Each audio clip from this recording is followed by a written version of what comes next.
Оваа програма е овозможена од пријателите и партнерите на Joyce Meyer службите. Ајде да турнеме и да ги родиме работите кои Бог сака да ги родиме. Работите кои ќе го прослават Него, кои всушност ќе направат разлика во овој свет. Да ви кажам нешто, јас одбивам да си заминам одовде и да бидам бескорисна.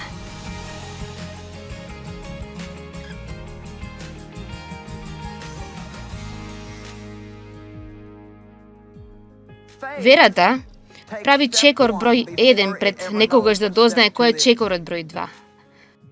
Ако ти чекаш да имаш целосен план за твојот живот, и ако знаеш се што ќе се случи, тогаш ти си на погрешниот план, бидејќи тоа не е начинот на кој Бог работи. Тој ти дава еден мал чекор во одредено време.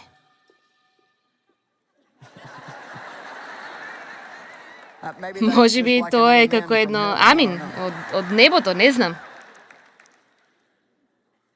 Ти мора да ја прифатиш можноста да не бидеш во право за да пронајдеш дали си во право.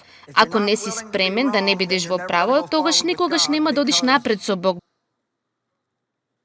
Бидејќи само ќе истапиш во таа една слепа вера, верувајќи дека Бог ставил нешто во твоето срце. Таму, секогаш е тој страв. Па што ако јас не сум во право, што ако не сум во право? Се надевам дека ние го разјаснивме тоа дека не е крај на светот. Само затоа што ти си направил погрешна одлука не значи дека ти не си во право. Тоа само значи дека ти некако работиш на твојот пат со тоа што се обидуваш да пронајдеш што сака Бог ти да работиш. И јас мислам дека Бог ја цени таквата храброст. И секој кој мисли дека може секогаш да го прави она што секогаш го правил, тој е будалест. Бидејќи секогаш има работи кои се менуваат во нашите живот. Нашата цел би требало да бидеме водени и управувани преку Светиот Дух.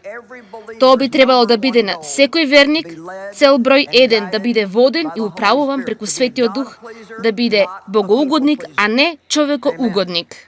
Амин. Животот воден од Духот е многу авантуристичен живот. Бог ни дал на сите нас дарби. Секој од нас има некој вид на дар, талент кој Бог ни го дал.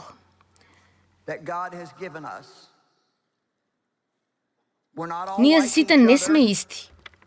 И ние треба да бидеме многу внимателни, да не дозволиме на малото зелено чудовиште на љубомора да ни дојде и да почне да предизвикува да сакаме нешто што другиот го има.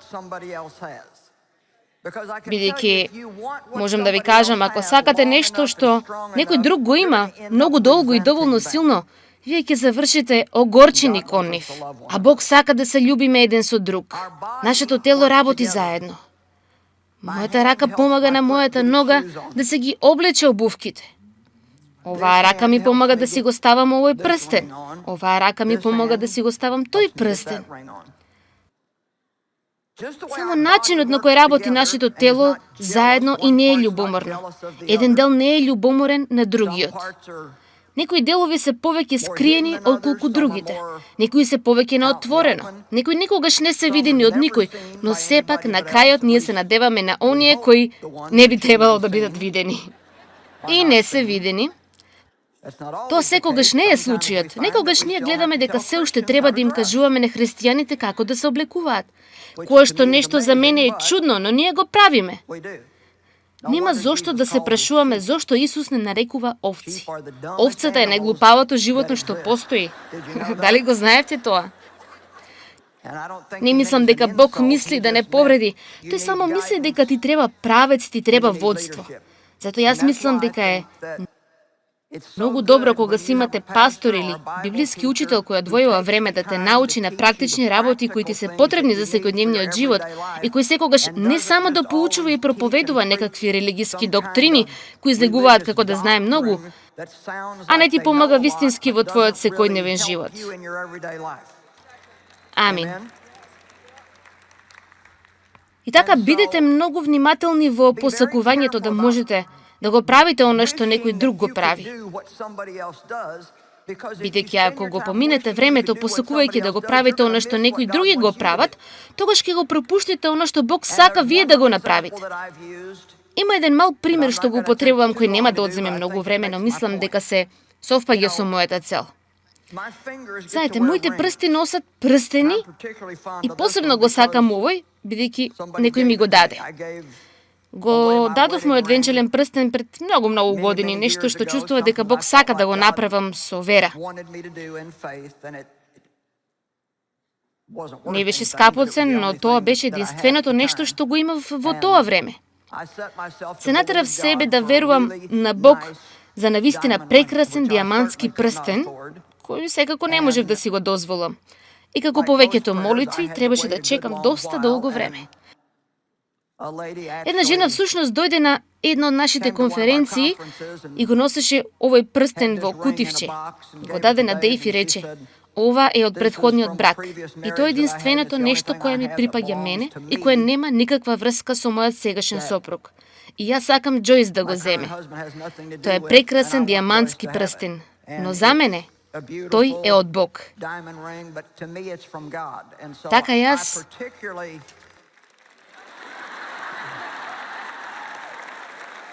сега знаете, кога ми беше даден овој прстен, што не сакав да го носам, затоа што сакав некој да ме осудува, и сакав да ви кажам нешто. Вие треба да бидете доволно смели да ги носите подароците што Бог ви ги дал. Знаете, вистината е дека некој може да ме осуди, но тоа е проблемот со осудувањето. Ние ги судиме луѓето за работи за кои ништо не знаеме. Да, сигурно ги користи сите овие прилози за да си купи тие модерни облеки, тие диамантски прстени. Никогаш не биете љубоморни на нешто што некој друг добил, ако не сакате да го правите она што тие го направиле за да го добијат тоа. Амин. Така, јас ке признам дека моите очи уживаат гледајќи во прстенот. Посебно од кога ќе си ги средам ноктите. Си мислам колку е убав. Мојата рака го носи прстенот. Мојата рака не може да го види прстенот, но го носи прстенот. Моите очи го гледаат прстенот, но никогаш нема да го носат. Сега, што ако моето око е љубоморно и рече: "Уморен сум од гледање на твојот прстен."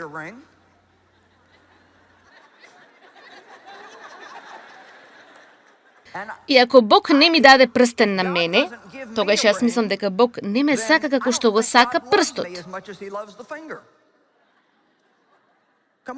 Ајде сега, такви сме ние, си знаете. И така, понекогаш ние се грижиме зошто Бог не ни го даде она што ние го сакаме и зошто не ги одговара нашите молитви. Па видите, некогаш ние се молиме за работи кои немаат никаква смисла. Ние не би можеле ниту да се справиме со тоа дури кога Бог ќе ни го даде. Треба да запаметите. Кога Бог дава на некој некоја способност, тој исто им дава благодат да ја употреба таа способност. И така, ако Бог одговори на молитвата на очите и рече: добро, јас не сакам да се чувствувате лошо, па затоа ќе ви дадам прстен за вас. Еве го имаме. Во ред сега, еве, носете го. Не можам да го правам ово долго време. Еве ја смислата. Ако моите очи го добијат што јас го сакам, тогаш нема да можат да се ја вршат работата во телото. Ајде.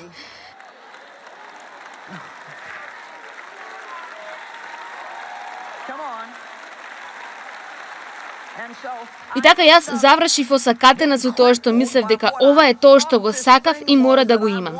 Бев љубоморна. Се чувствував дека Бог не ме сака многу затоа што го немам тоа. Верувајте му доволно на Бог дека тој ви го дава она што го имате и способност да се справите со тоа. И дека секој делче што Бог го дава на некој е еден важен дел. Не е важно на Бог дали вие сте на бината или долу.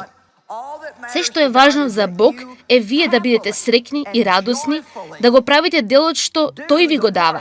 Најдобро со вашата способност и вашата награда ќе биде исто толку голема како на некој друг. Амин.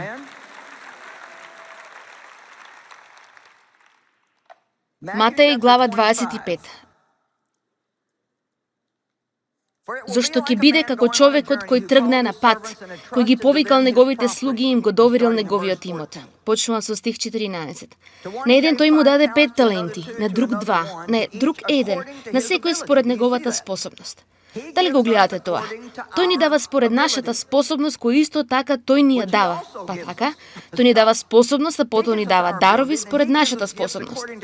И знаете ли зошто тој ни дава дарови според нашата способност, а не над нашата способност? Бидејќи тој не сака ние да бидеме сите под стрес. Ајде, а има толку многу стрес во светот денес. Многу од тоа е над преварот и споредувањето. Луѓето се обидуваат да се пронајдат кои се тие. Тие мислат дека нивната вредност и цена доаѓа од тоа што прават. А да бидеме искрени, кој си ти во Христос нема ништо со она што го работиш. Амин. Ти си исто толку Божјо дете ако си долу, исто како што си Божјо дете ако си овде на бината. Тоа не прави ниту малку разлика. Бог нас не сака сите подеднакво исто. Така ми се допаѓа ова. Тој им дава дарови според нивната способност како се справуваат со нив, бидејќи тој не сака ние да бидеме под стрес и притисок цело време. Дали некој разбира дека стресот и притисокот под кој живеат луѓето денес не е Божјата воја?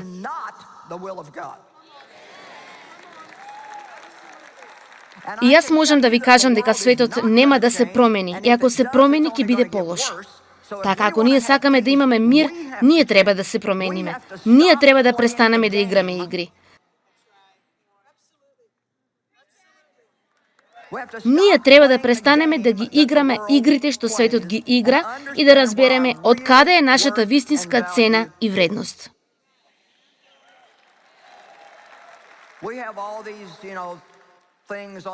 Ние ги имаме сега сите тие, знаете, работи во нашиот телефон. Можете да имате подкаст и сите тие различни работи. Јас заборавив дури како се нарекуваат.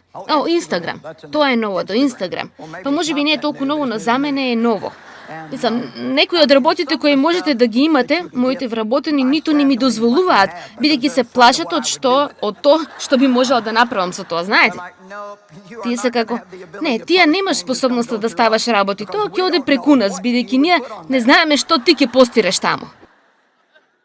Но јас имам Инстаграм и така сакам да видам што прави нашата служба. Па знаете, тие исто така го имаат ова. Од време на време имаат листа на луѓе. Вие можеби ќе сакате да ги следите овие луѓе. И така пронајдов дека секој едно од овие мали типки кои ги притискате, ви кажуваат колку следбеници тие имаат. Мислам, ние сме вдлабочени во бројки, нели? Знаете, јас знам многу подобро од ова, но пред неколку дена го видов ова момче кој ми се допаѓа и го слушам понекогаш и си помислив, мој Боже, тоа момче има многу следбеници.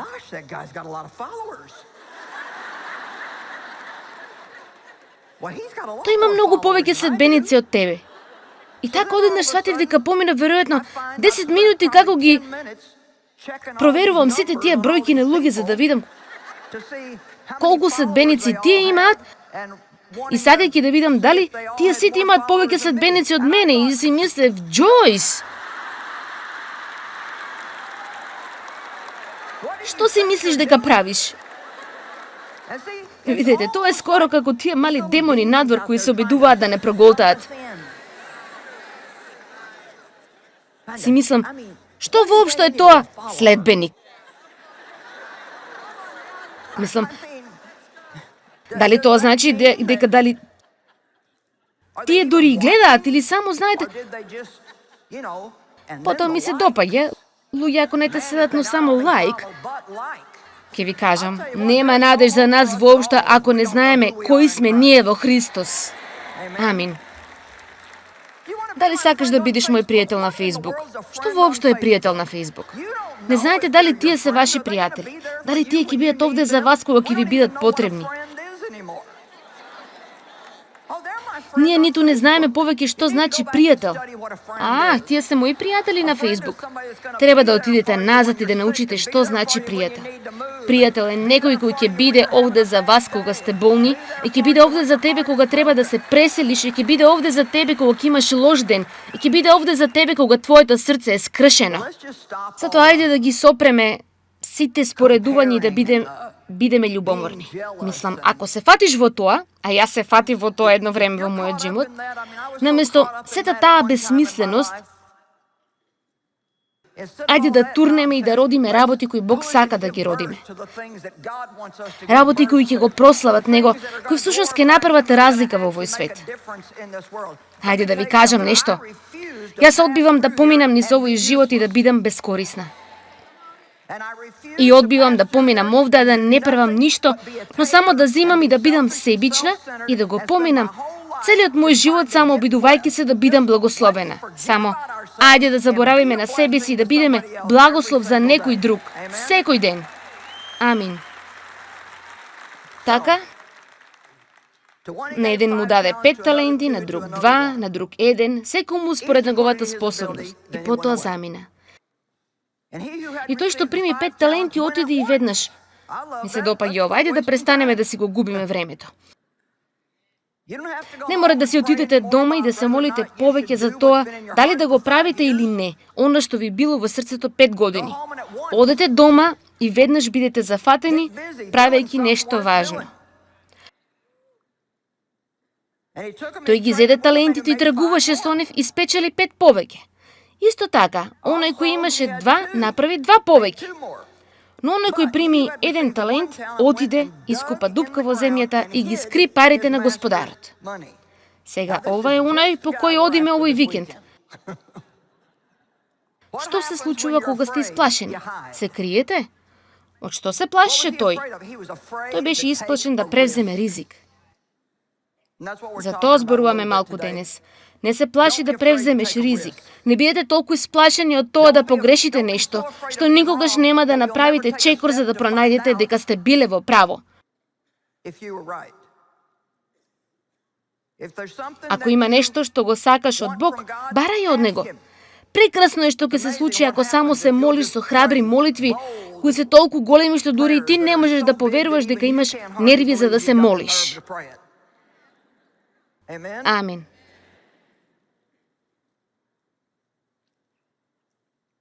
Тој отиде и ги скри парите на господарот. После долго време господарот на овие слуги дојде и побара сметка. Дали го гледате тоа? Им побара сметка. Сега, кога Исус ќе дојде назад, ние сите ќе дадеме сметка, вели Библијата. И сега, ако ти си вистински верник во Исус Христос и ако ти си го примил Него како твој Господ и Спасител, ти нема да бидеш суден кога се работи за спасението. Има стихови и немам време да одам во 1 Коринтијани, каде ни кажува јасно дека сите ние ќе поминеме преку очите на оганот. Кога мислам на тоа сега, јас сум возбудена и јас имам богобојазен страв. Таму вели дека се што сме направиле со вистински мотиви, кои се чисто злато, за тоа ќе бидеме наградени. Но работите кои биле направени од дрво и слама, со други зборови, работи кои сме ги направиле со погрешни мотиви за да бидат видени или забележани, или да се мисли добро за нив, или да бидат популарни и што и да е. Библијата вели дека сите тие ќе бидат изгорени во огнот. И ние ќе изгубиме наградата од сите тие, иако самата личност ќе биде спасена како низ оган. Така, нашето спасение не е основано на ништо од нашите добри дела. Тоа е основано на нашата вера во Исус Христос. Но да не направиме грешка. Библијата е многу јасна дека ќе има награди или губење на наградите за работата која правиме додека сме овде на оваа земја. Дали ме следите? Но дали ме разбирате? Исус доаѓа назад.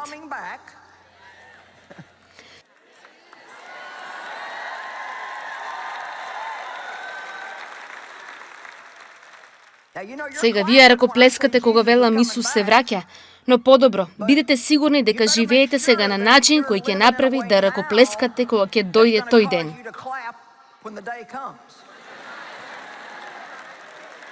Но ајде да бидеме сериозни за ова. Амин. И така, правете ја сета добра работа што е можно, но правете ја за правилна причина. Нема потреба да се обидувате да правите добри дела за да направите Бог да ве сака. Тој ќе ве сака. Всушност, јас ќе ви кажам нешто и ова е искрено, Божја вистина. Бог никогаш нема да ве сака повеќе отколку што ве сака токму овој момент, без разлика што правите. Видите, за некои луѓе тоа е како еден вид седатив. Па ако тој не ме сака повеќе, без разлика што правам јас, тогаш зошто да се заморвам, обидувајќи се да ја правам правилната работа? Ние го правиме правилното нешто, бидејќи ние го сакаме него, а не да направиме. Тој нас да не сака. Ајде, дали го слушнавте тоа? Јас сакам да се однесувам со луѓето правилно, бидејќи верувам дека тоа го благословува Бог кога ние се однесуваме правилно со луѓето. Јас сакам да направам се што можам за него заради сето тоа што тој го направил за мене. Тоа е најтешката работа, да примаме во нашите глави дека Бог не сака слободно преку неговата благодат, преку неговата милост. Ние сме спасени преку благодат и милост, но тоа се уште не значи дека ние не се обидуваме да ги правиме сите добри работи што е можно. Ние не сме спасени преку нив, но ако ние го сакаме него и го цениме оно што тој го прави за нас, тогаш ние ќе правиме добри дела. Затоа надминете ја идејата дека каде и да одиме ќе го примиме нашиот благослов.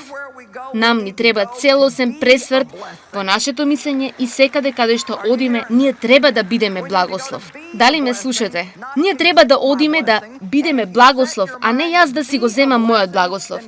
И ако ти запамтиш во твојот ум да бидеш благослов, тогаш Бог секогаш ќе има во предвид ти да бидеш благословен за возврат. Ајде сега. Тоа е христијанскиот начин на размислување, патем. Амин. И ако ние не го направиме ова, тогаш ние не сме различни од колку остатокот на светот.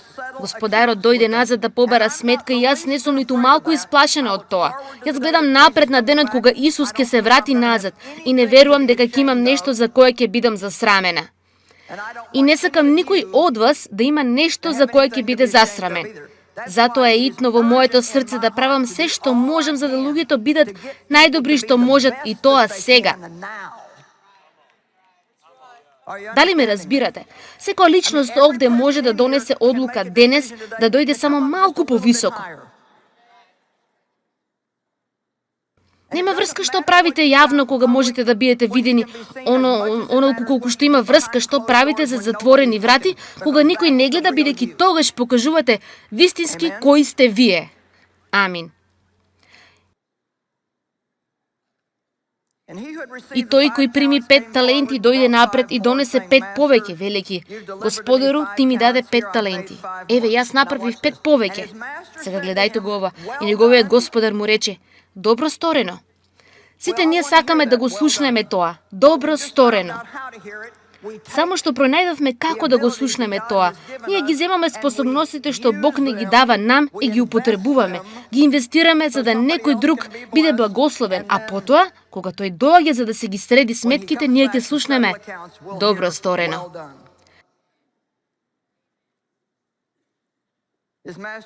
Неговиот Господар рече: добро сторено, добри и верен слуго. Ти беше верен во малку, јас ќе те поставам над многу. Ми се допаѓа тоа многу, нели и на вас? Јас не сум голем навивач на малку, но јас сум голем навивач на многу. Така ми се допаѓа тој дел. Добро сторено. Ми се допаѓа и тоа добар и верен слуго.